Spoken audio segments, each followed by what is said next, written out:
Kamusta, Cancerians? Welcome to Like a Tarot.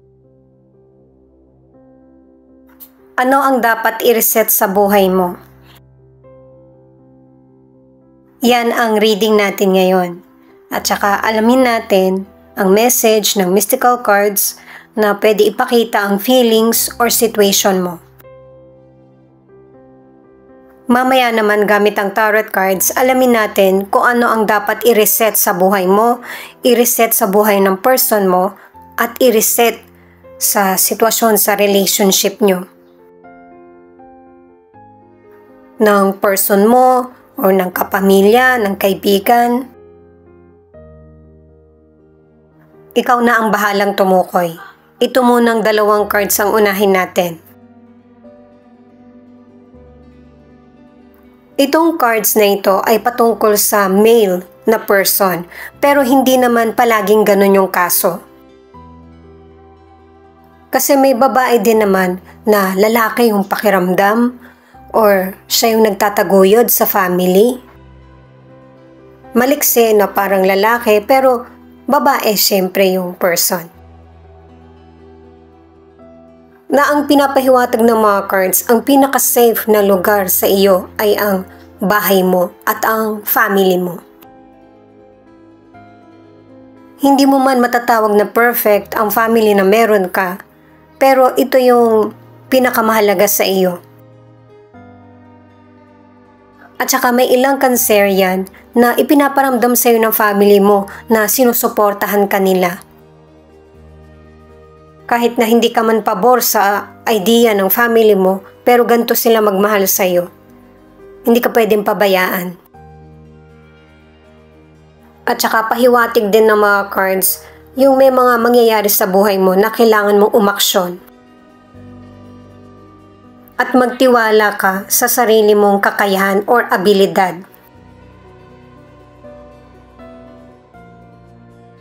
Itong 8 of Swords ang nagsasabi na may mga sitwasyon na feeling mo hindi ka makapag-decide para sa sarili mo.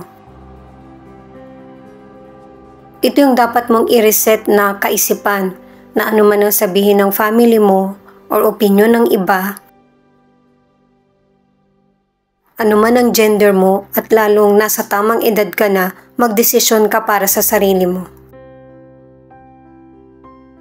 Paalala ang ipinaparating sa iyo ng family mo or ng mga taong nag-aalala sa iyo. Ikaw ang dapat nagkokontrol or nagpapasya para sa sarili mo. At saka lakasan din ang loob sa mga dumarating na pagkakataon at saka sa katotohanan. Paalala para sa mga bagong viewers na ang reading na ito ay timeless reading. General reading, ano man na edad mo or gender mo, kunin mo lang kung ano yung akma sa sitwasyon mo. Ikaw na rin magpalit kung si person mo ba ito or ikaw. At ito ang start ng 1 week reading mo. Unahin muna natin kung ano ang dapat mong i-reset sa buhay mo. Kahit marami nang nasabi yung ibang cards. 4 of Pentacles in reverse, the Justice, the Devil.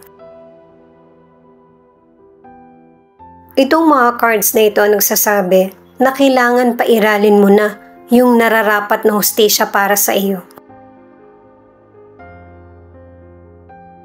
At alam nung person, pwedeng family member or person mo, na maganda ang magiging dating ng buhay mo sa iyo.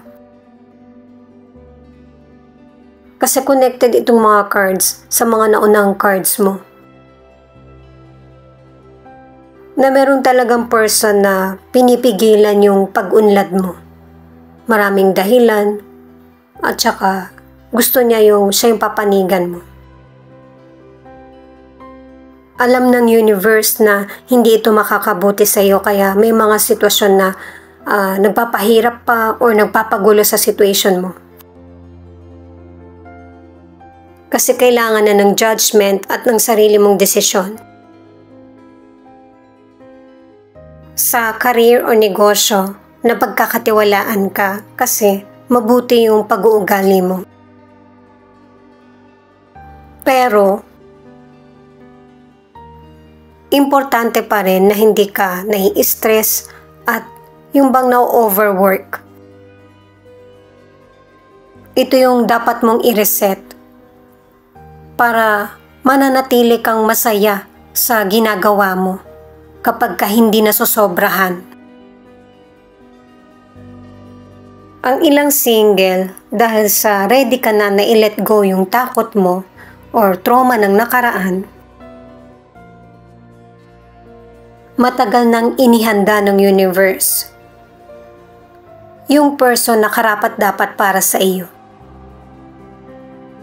Kapag dumating yung inilaan sa iyo ng universe, hindi mo ito mapapansin. At yung ibang person na umaapil sa iyo ang mapapansin mo. At ang advice ng mga cards ay piliin mo yung taong may magandang dulot sa buhay mo. Para sa ilang nasa relationship dahil sa gusto mo buo yung relasyon nyo or pamilya, patatawarin mo yung person mo sa pagkakamali niya. Pero uulit-ulit siya sa pagkakamali niya at nakadalawang cards na ikaw pa rin yung sisisihin niya.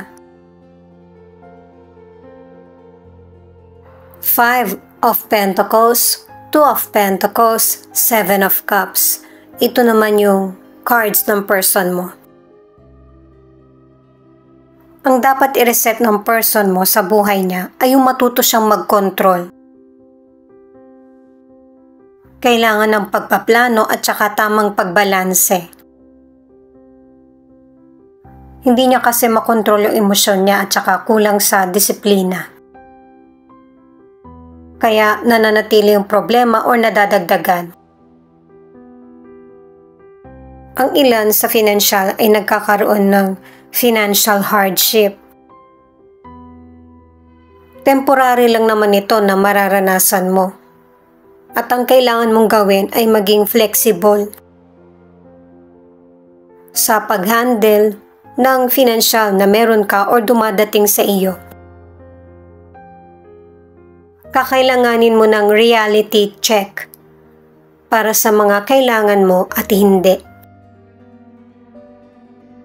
Para hindi magkaroon ng kakulangan sa financial.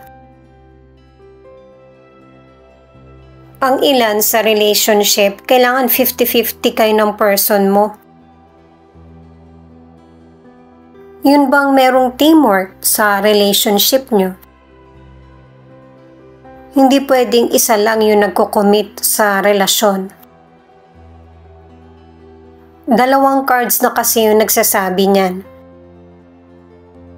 Hindi kakayanin ng person mo yung lahat ng obligasyon or responsibilidad sa family. Or kung ano man yung inaasikaso ng person mo, kailangan pareho kayong involved. At ang ilang single, pinapakita sa mga cards, deserve mo na mag-give up.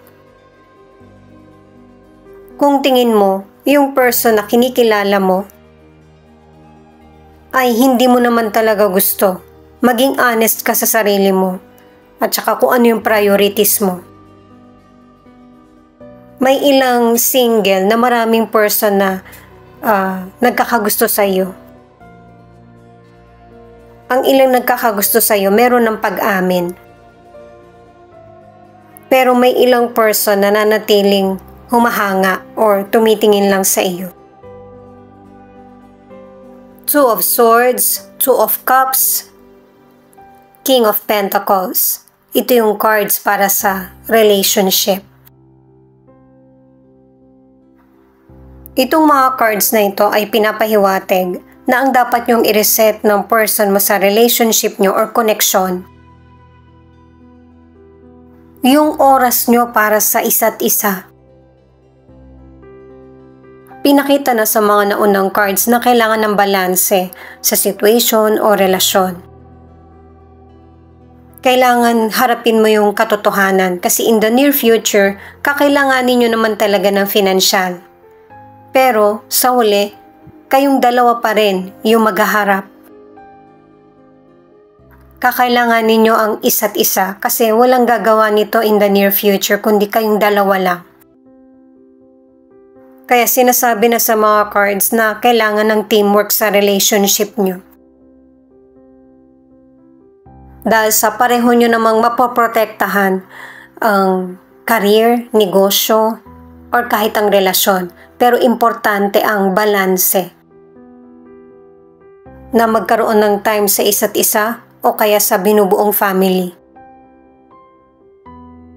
Or kahit sa mga single, kailangan ng balanse para makapili ka na or dumating na yung person na nakalaan para sa iyo. May mga cards ka rin kasi na nagbibigay ng good sign na darating na yung potential person.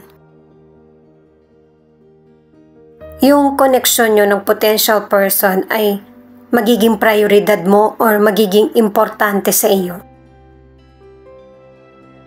Posible na pareho kayong may magandang career or katayuan sa buhay. I-add ko lang para sa mga nasa relationship na mas lalo pang mag-grow ang relasyon nyo ng person mo dahil sa may mga nalalaman kang pagkakaiba nyo. Tinatanggap mo ito or inuunawa. Ito naman ang final card. Itong The Hierophant naman ang nagsasabi, may paniniwala ang pamilya nyo or meron kang sariling paniniwala. Kaya may ilang Cancerian na nagtitiis ka sa mga mahirap na sitwasyon na hindi mo rin maunawaan kung bakit kailangan mong tiisin. Kasi may ilang Cancerian na malakas ang paniniwala mo sa may kapal. Sinusunod mo ito. Na kahit pinakita na sa ibang cards na hindi ka nagiging masaya sa mga nagiging decision mo or nangyayari sa buhay mo. Lawakan mo yung pangunawa mo sa situation. Ikaw mismo yung makaramdam at saka umalam sa sarili mong sitwasyon kaysa sa itanong mo sa iba kung ano yung dapat mong gawin. Pwede mo rin ihiling sa may kapal na bigyan ka ng sign. Sa kalusugan, mas maiging isipin mo yung mga makakabuti para sa health mo. Kasi kung meron ka mang health issues ay magkakaroon ng healing at magi-improve na. Gagaling na yung katawan mo sa illness. Naka-2 cards na para sa good health. Naka-3 cards na rin na huwag mag-isip ng negatibo. Ito naman yung feelings ng person mo na pwede rin ipakita kung ano yung feelings mo. Pinakita na to sa mga tarot cards na meron talagang person na hindi niya sure kung magseseryoso ba siya sa relasyon. Pero gusto niya ng merong karelasyon. Pero yung mga deeper commitment, yun yung hindi niya makakayang gawin. Kaya kung hanggang ngayon kayo pa rin yung magkarelasyon kasi hindi niya kayang i-let go ka or kalimutan. Posible rin na ang ilan sa inyo nagkahiwalay kayo ng person mo. Kung nagkaroon kayo ng tampuhan ng person mo, magkakasundo kayong muli. Or kung nagkahiwalay kayo, ay magkikita kayo or magkakausap muli ng dati mong nakarelasyon. Ito yung dahilan kung bakit kanya naaalala, ano man ang gender niya. Kasi may mga music na pareho niyong gusto or pinapakinggan. May mga panahon na nagkakataon na ito yung naririnig niya na kanta na nagpapaalala sa nakaraan niyo. Dahil nga merong ilang Cancerian na nagkahiwalay kayo ng person na ito, Inuulit-ulit niya kung ano ba yung mga nasabi niya sa iyo na nagpasakit sa damdamin mo or kung ano man yung mga nagawa niya sa nakaraan. Nagsisisi siya sa mga maling aksyon na nagawa niya or desisyon sa binuo niyong relasyon. Na sana maganda yung naging ending ng relationship niyo, na para naging maganda rin yung image mo sa kanya. At ito yung iniisip ng person mo na tingin niyang hindi mo na siya mapapatawad dahil sa mga nagawa niya sa iyo, lalo na nung panahon na kailangan mo siya. Iniisip niya na lang na hindi siguro talaga kayo yung para sa isa't isa. Ito yung nagiging problema. Yung siya yung nagde-decide para sa koneksyon o relasyon nyo na pwede nyo namang pag-usapan sa una pa lang. At tama yung naiisip niya na hindi nga talaga kayo para sa isa't isa or hindi kayo bagay kasi nga may mga sarili siyang desisyon. Di ba kailangan nga ng teamwork sa relationship? Kailangan ng opinion mo, hindi isang person lang. Ito yung ilan sa 12 zodiac sign na nangunguna sa reading na ito. Virgo, Sagittarius, Pisces, Cancer. Thank you nga pala at ingat kayo palagi. Paki-click na rin ang notification bell para updated ka sa Laika Tarot readings. Ito naman yung mga letra na posibleng andito yung letra ng pangalan ng person mo or letra ng pangalan mo. H, C, B, L, Y, D, I, P.